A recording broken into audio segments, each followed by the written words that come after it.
living lose hope. When the dead hop. The Hopping Dead. Coming soon to JDC. Welcome back to JDC News with me, Dan Stanfield. And now back to War and Peace live in Napoli. Any news about Libyan crisis there, Warren? No, there's been no new developments here, Dan. It's almost as if the conflict is thousands of miles away and not having an everyday impact here in the centre of Napoli. I'll let you know if things change. JDC's foreign correspondent, War and Peace there. First New Zealand, then Japan. The world held its breath as it waited for the next big quake to hit. And then, at the start of April, it did. Here with a special report from the scene of destruction is JDC's own correspondent, Tony Flange. In the early hours of Friday the 1st of April, a magnitude 2.2 earthquake hit Blackpool. Thousands of terrified residents slept through what they would later recall to be the night they almost died. I'm here with Council Engineer and Disaster Specialist Harry Gimble. So Harry, how bad is the devastation? Well, the damage the earthquake caused is everywhere. I'll show you some of it. Just follow me. Now this is clear earthquake damage. It may not look like much now, but we're still worried about the possibility of aftershocks, and what a decent-sized aftershock could easily turn this into a fissure 5-10 feet wide that could maybe eat a car or a family with small children. It's dangerous. We need to get it repaired as soon as possible. Right, see this? Classic earthquake damage. Look at that. This will probably sound on Thursday. Now, have to demolish it, start again. I think we should maybe go inside and see if there's any damage internally, because this suggests that inside could be a complete wreck. Luckily, the main structure of the house appears undamaged, but resident Moonchild Mistletoe Amber Lennon is still upset about some non-structural damage that happened during the quake. Well, look at this. Look, that was fine on Thursday. Look, woke up Friday morning. It's knackered. That's going to cost me like a couple of quid to repair that. It's knackered. I don't mind, but where's the help? What's the government doing to help us with this? When there was Christchurch and Fukushima, everyone sent help. The government sent help. People sent help. I gave £10 a race with a sponsored love-in myself, but now that it's us, now that it's people in Blackpool suffering, where's the help going to come from? Of course, the earthquake itself caused much damage, but after seeing events unfold in Japan, we were worried about the following tsunami. And how bad was that tsunami? Obviously, this is high tide, and the tsunami on Friday came to about here. Obviously quite worrying, but not devastating. The tsunami surge may have only been an inch this time, but I still think we were quite right to take precautions and evacuate people. What if that inch had been 30, 40, 50 feet? Blackpool could have been wiped off the map. How have the people of Blackpool been coping with this disaster? Magnitude 2.2 on the Richter scale isn't quite a Fukushima or Christchurch, but it's still a traumatic experience for the locals, and we've shown the blitz spirit and soldiered through. I think the people of Blackpool have done this country proud, as always. Has repairing the destruction started yet? Our early estimates at the council puts the cost of repairing these damages at maybe tens of hundreds of pounds, and this really isn't a cost we can afford to bear in these economic times and council cutbacks.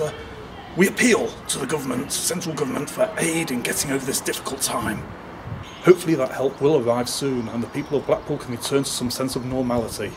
This is Tony Flange reporting for JDC News. Back to Dan in the studio.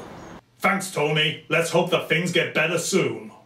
In Manchester, a Muslim model has defended her choice to enter the 2011 Miss Universe competition. Shana Bukhari has previously performed well at beauty contests in strict Muslim countries, where the judges have declared her eyes to be her best and often her only feature.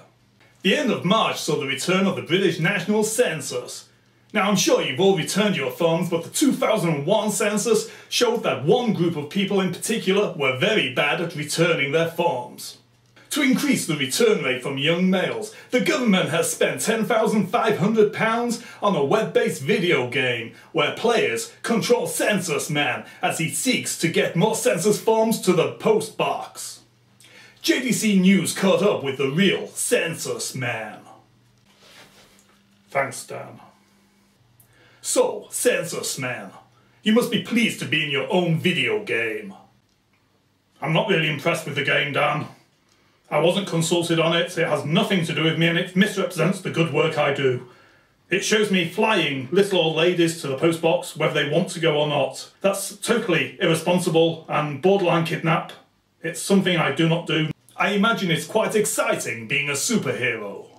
But for most full-time superheroes like Captain Teabag or the Crimson Stain, it probably is very exciting, but I have bills to pay. I tend to work a lot. I only work 2 weeks out of every 10 years as a superhero. Really, the government shouldn't have spent the money developing this game. It could have paid for me to stay on patrol. That would have made a difference to society.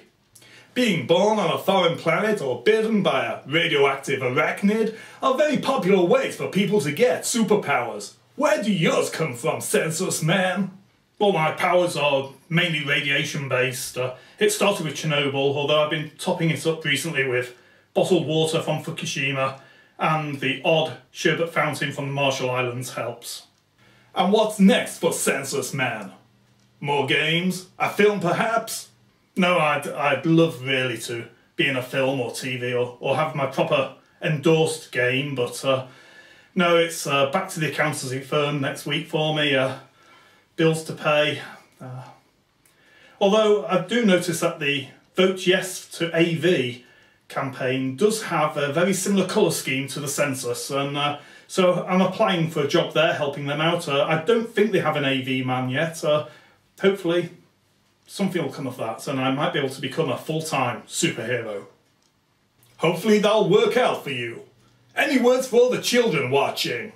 Children, remember, you may not be superpowered like me, but be good, and you too can work towards truth, justice, and the collation of statistically meaningful figures. Well, thank you for your time, Census Man. Keep up the good work. Fingers crossed. Those eagerly awaiting the royal wedding will be pleased to hear that the evening entertainment has now been announced. For the last big royal celebration, the Queen's Golden Jubilee in 2002, the world gasped as Brian May from rock band Queen played God Save the Queen on top of the Buckingham Palace. Prince Philip has claimed that this was an accidental bucking caused by a typo and that the mistake will be rectified for the wedding, when disgraced TV producer Brian True May will stand on top of the Buckingham Palace with a megaphone promoting a whites-only Britain as the only way the country works. We just don't have ethnic minorities involved because it just wouldn't be the English monarchy with them. It just wouldn't work. We're the last bastion of Englishness, and I want to keep it that way. Technology finally came to the British Parliament on Monday the 4th of April when MP Kerry McCarthy became the first person to deliver a speech from her Apple iPad. The Chancellor is not for turning. He has stuck to his plan of going too far too fast with cuts. Some of the other politicians have suggested that she may not have been using the iPad for notes. JDC News has managed to obtain CCTV footage that suggests they may have a case.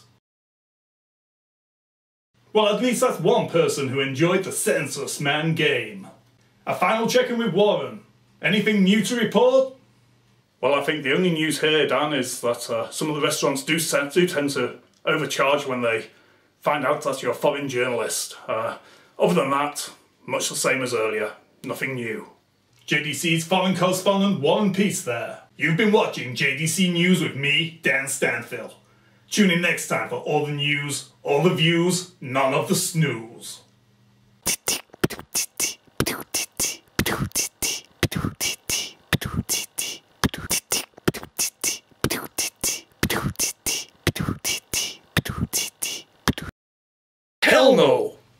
yeah.